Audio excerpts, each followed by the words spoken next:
प्रिय विद्यार्थी साथियों, नमस्कार। 2020-21 बोर्ड की परीक्षाओं को ध्यान में रखते हुए हम लेकर आए हैं आपके लिए एक ऐसा वीडियो जिसमें आप हिंदी पेपर को आसानी से हल कर सकें और आपका उत्तर कैसे लिखा जाता है इसके संदर्भ में मैं आपका कुछ मार्गदर्शन कर सकूं।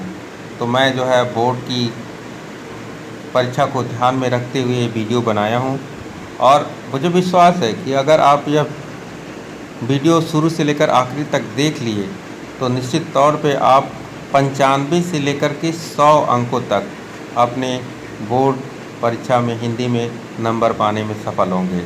तो चलिए शुरू करते हैं। सबसे पहले आप जो है ध्यानपूर्वक AOMR शीट को आप लोग फिलअप करेंगे। ठीक है, आपने कक्ष निरीक्षक से अगर कहीं डाउट हो तो पूछ लीजिएगा और वे सभी लोग आपकी इसमें सहायता कर देंगे। सही से आप लोग भर लीजिएगा। चलिए अब हम आगे बढ़ते हैं कैसे आपको आंसर देना है। तो बच्चों, जैसा कि हम जानते हैं कि इस साल जो है पाठ्यक्रम में बहुत सारा बदलाव हुआ है। कोरोना का समय है, इसलिए 30% जो है सिलेबस रिड्यूस किया गया है और यहाँ पर पहला प्रश्न जो है वह अपठित गद्यांश दिया गया है। दूसरा प्रश्न भी अपठित गद्यांश है। देखिए यहाँ पर अपठित गद्यांश, दूसरा प्रश्न भी अपठित गद्यांश है। हर प्रश्न में आपको 2 अपठित गद्यांश होगा। जो आपके लिए आसान होगा उस पर आप अपना उत्तर दीजिएगा। इस अपठित गद्यांश में MCQ क्वेश्चंस आएंगे, बहु विकल्पकीय प्रश्न पूछे जाएंगे। आप गद्यांश एक पर उत्तर दे रहे हैं तो यहाँ पर आपको मेंशन करना है कि गद्यांश 1 पर आधारित हमारा ये प्रश्न है। ठीक है बच्चों, और आप जो है उप प्रश्न के आगे अपना सही विकल्प चुन करके लिख देंगे। इसी तरह प्रश्न संख्या 2 में भी अपठित गद्यांश आएगा। इसमें भी 2 गद्यांश रहेगा। आपको जिस गद्यांश पर उत्तर लिखना है यहाँ पर आपको मेंशन करना है। जैसे यहाँ पर गद्यांश 2 पर आधारित हमने प्रश्न लिखा है तो यहाँ पर हमने मेंशन कर दिया गद्यांश 2 पर आधारित है और हमने सारे प्रश्नों के आगे सही आंसर बहु विकल्पकीय प्रश्नों में से छांट करके उचित विकल्पों को लिख दिया है। ठीक है बच्चों, तो हो गया ये प्रश्न संख्या 1 और प्रश्न संख्या 2। आइए अब देखते हैं प्रश्न संख्या 3 में क्या पूछा जाता है। तो बच्चों, प्रश्न संख्या 3 में जो है वह है व्याकरण आधारित प्रश्न है। तो प्रश्न संख्या 3 में पदबंध है। यहाँ पर देखिए पदबंध जो है इस पर आपको 5 प्रश्न पूछे जाएंगे। उसमें से आपको 4 प्रश्नों के उत्तर देने हैं। बहुत आसान है, आसानी से आप कर लेंगे। ठीक है, प्रश्न संख्या 4 जो है वह वाक्य रूपांतरण संबंधित प्रश्न पूछता है। आपको सफाई के साथ साथ इतना अच्छा लिखना है कि एग्जामिनर जो है, परीक्षक जो है वह आपकी कॉपी से मोहित हो जाए और आपके सारे अंक आपको दे। देखिए मैंने जो है इस पुस्तिका में साफ साफ अक्षरों का सुंदर हैंडराइटिंग बनाते हुए लिखा है, तो आप लोग भी अच्छी हैंडराइटिंग में लिखिएगा। तो प्रश्न संख्या 3 जो है वो पदबंध है। प्रश्न संख्या 4 जो है वाक्य रूपांतरण है। वाक्य रूपांतरण क्या है आप लोग जानते हैं ना, सरल से मिश्र वाक्य बनाना, मिश्र से संयुक्त वाक्य बनाना, संयुक्त से सरल बनाना। तो ठीक है, ये आपके टीचर ने बताया होगा, आसानी से इसको आप कर लेंगे। तो प्रश्न संख्या 3, प्रश्न संख्या 4 के बाद आते हैं प्रश्न संख्या 5 पर। देखिए प्रश्न संख्या 5 में पूछा जाएगा समास आधारित प्रश्न है। यहाँ समास, इसमें आपको 5 समास देगा, MCQ रहेगा। ठीक है बच्चों, ये भी विकल्पकीय है क्योंकि खंड अ में 40 विकल्पकीय बहु विकल्पकीय प्रश्न पूछे जाएंगे, 40 MCQ आएगा और मुझे विश्वास है कि आप सब लोग आराम से कर लेंगे इसको। तो यहाँ पर 5 MCQ के क्वेश्चन आएंगे समास आधारित। इसमें से 4 जो आपको आ रहा है वह आपको सुंदर अक्षर बनाते हुए सफाई के साथ लिखना है। ऊपर की लाइन नीचे की लाइन को टच न करे। अगर आपको लगता है कि आप बड़े बड़े अक्षर लिखते हैं तो एक एक लाइन छोड़ के भी लिख सकते हैं। प्रश्न संख्या 6 मुहावरे पर आधारित प्रश्न आएगा। ठीक है बच्चों, तो मुहावरे पर आधारित प्रश्न 4 आएंगे और ये चारों आपको लिखने होंगे। ठीक है, इसमें विकल्प नहीं मिलेगा। ठीक है, यहाँ भी मैंने मेंशन किया है, यहाँ भी मेंशन किया है। ठीक है, और आंसर मैंने यहाँ पर लिख दिया है। देखिए जैसे मैंने लिखा है वैसे ही आपको अपनी उत्तर पुस्तिका में लिखना है। आइए अब देखते हैं प्रश्न संख्या 7। प्रश्न संख्या 7 जो है वह एक छोटी सी कविता देगा। ठीक है, आपकी पुस्तक से स्पर्श में जो कविता खंड है ना, वहाँ से एक कविता देगा और उस कविता को 2 बार आपको पढ़ना है। MCQ क्वेश्चंस आएंगे, इसमें भी 4 क्वेश्चन पूछे जाएंगे। जो सही उत्तर है उसको छांट करके आपको प्रश्न संख्या के आगे लिख देना है। ठीक है, अब प्रश्न संख्या 8 जो है वह भी गद्यांश आधारित प्रश्न है। ठीक है, आपके स्पर्श या संचयन से एक गद्य खंड देगा, उस गद्यांश को आपको 2 बार पढ़ना है और सही उत्तर को उस प्रश्न के आगे छांट करके लिख देना है। MCQ क्वेश्चन सभी चल रहे हैं। ठीक है बच्चों, अभी आइए प्रश्न संख्या 9।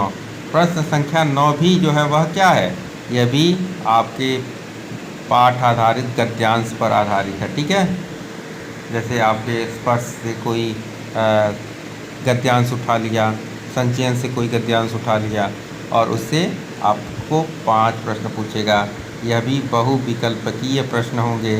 इन प्रश्नों के आगे सर्वाधिक सही उत्तर छांट करके आपको लिख देना है। तो यहाँ पर हमारा खंड जो है क ख़त्म हो जाता है। ठीक है, तो इसलिए मैंने यहाँ पर जो है लिख दिया। कृपया पृष्ठ पलटिए, क्योंकि इतने सारे पेज होते हैं ना, कोई ज़रूरत नहीं है कि हमें जो है एक एक पेज पे 2-2 3-3 आंसर एडजस्ट करने की। पेज पर्याप्त है, इसलिए हमने क्या किया, लिख दिया कृपया पृष्ठ उलटिए। यहाँ भी मैंने लिख दिया PTO, ताकि एग्जामिनर को पता चले कि बच्चे ने आगे काम किया है। तो आगे देखिए क्या हुआ है। आगे जो है ना खंड ख है, देखिए यहाँ पर खंड ख है और ये खंड ख जो है वह क्या है, वर्णनात्मक प्रश्न है। क्या है, वर्णनात्मक प्रश्न है। प्रश्न संख्या 10 से शुरू होगा। इसमें आपको जो है वह स्पर्श के पाठ पर आधारित 3 प्रश्न पूछे जाएंगे, जिसमें से आपको 2 प्रश्नों के उत्तर देने होंगे और इसमें आपको 2+2 यानी 2 आंसर देंगे तो 4 नंबर यहाँ मिलेगा। 2 आंसर इसका, 2 इसका। ठीक है, आपको इसका उत्तर जो है 30 से 40 शब्दों में लेना है, यानी आपको 3 से 4 लाइन में लिखना है।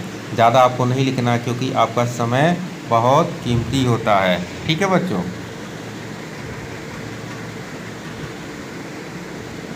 तो समय बहुत कीमती होता है। समय को बचाने के लिए हमें जितना कहे उतना ही लिखना। हमको 30 से 40 शब्द कहा लिखने को, तो उतना ही हम लिखें। 30 से 40, 2, 4, 10 शब्द ज़्यादा लिख सकते हैं, लेकिन ऐसा नहीं है कि 30-40 शब्द कहे और हम 80-90 शब्द लिख दें, तो समय भी ज़्यादा बर्बाद होगा और आगे हमारे प्रश्न छूट जाएंगे।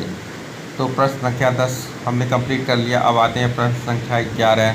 इसमें जो है 4 नंबर का एक प्रश्न पूछेगा और इसको जो है आपको लिखना पड़ेगा लगभग 70 से 80 शब्दों में। ठीक है, ये या एक तरह से कहें 7 से 8 लाइन या 10 लाइन तक आप लिख सकते हैं, क्योंकि ये 4 नंबर का प्रश्न है। आपको सफाई के साथ सुंदर सुंदर अक्षर बनाते हुए आपको लिखना है। एक पेज में आपको इसको आंसर लिखना है। ठीक है, ज़्यादा इसमें आपको एडजस्ट नहीं करना, दूसरा क्वेश्चन नहीं डालना। एक पेज पर, सेपरेट पेज पर आपको इसको लिखना है। ठीक है, चलिए अब आगे देखते हैं प्रश्न संख्या 12 में क्या आता है। प्रश्न संख्या 12 में जो है बच्चों वह है संचयन से 3 प्रश्न पूछे जाएंगे। संचयन पाठ से कितने प्रश्न पूछे जाएंगे, 3 प्रश्न, और इसमें से 2 प्रश्न को उत्तर देना। जैसे मैंने 3 पूछा है तो मुझे दूसरा नहीं आ रहा था, मैंने फर्स्ट किया, दूसरा छोड़ दिया, मैंने तीसरा किया। इसमें आपको 3+3 नंबर मिलेगा। ठीक है, और इसको 5 से 6 लाइन में लिखना है, क्योंकि ये 3 नंबर का है तो थोड़ा सा इसकी लेंथ ज़्यादा होगी। एक पेज पर आप लिख सकते हैं। ठीक है, यहाँ पर एक पेज में मैंने एडजस्ट कर दिया। क्वेश्चन संख्या 12 को 2 प्रश्न पूछे, दोनों को मैंने यहाँ पर लिख दिया है। प्रश्न संख्या 13 में देखिए क्या लिखा है, आइए चलते हैं। प्रश्न संख्या 13 जो है वह रचनात्मक लेखन है। इसमें पहला क्या है, अनुच्छेद लेखन। बच्चों अनुच्छेद लेखन 6 नंबर का आता है। कितने नंबर का, 6 नंबर का आएगा और आपको कम से कम 10 से 12 लाइन लिखना है। कितने लाइन, 10+2 लाइन लिख सकते हैं। ज़्यादा मत लिखिएगा, पूरा पेज लिखने की ज़रूरत नहीं है। आप 100-120 वर्ड, 120 शब्द तक लिख सकते हैं इसमें। इससे ज़्यादा लिखेंगे तो आपका समय बर्बाद होगा, आगे के क्वेश्चन छूट जाएंगे। मात्रा सही लगानी है आपको, सुंदर अक्षरों में लिखना है, इंडिकेटर क्वेश्चन में रहेगा, उनको ध्यान में रखते हुए आपको भटकना नहीं है और लगभग 120 शब्दों में आपको अपना अनुच्छेद कंप्लीट करना है। ठीक है बच्चों, अब चलिए हम लोग आगे देखते हैं प्रश्न संख्या 14 में क्या है, पत्र। देखिए पत्र कितना बढ़िया फॉर्मेट में लिखा हुआ है। आपको ऐसे पत्र लिखना है, एड्रेस अपना, फिर कार्यालय का, बीच में डेट भी दिया है, उसके बाद विषय, फिर जो है संबोधन, फिर कलेवर आपको लिखना है यानी विषय वस्तु लिखनी है, और अंत में आपको समापन करना है। इस तरह से जो है एक सुंदर सा पत्र लिखना है कि परीक्षक देखे तो आपके पत्र को देख कर के मोहित हो जाए। आपको इसमें 5 नंबर है, वो 5 के 5 फुल नंबर आपको दे दे। ठीक है, तो आपको ये सब ध्यान में रखना है। इसके बाद आइए देखते हैं प्रश्न संख्या 15 क्या है। 15 में जो है वह पूछा जाएगा सूचना लेखन।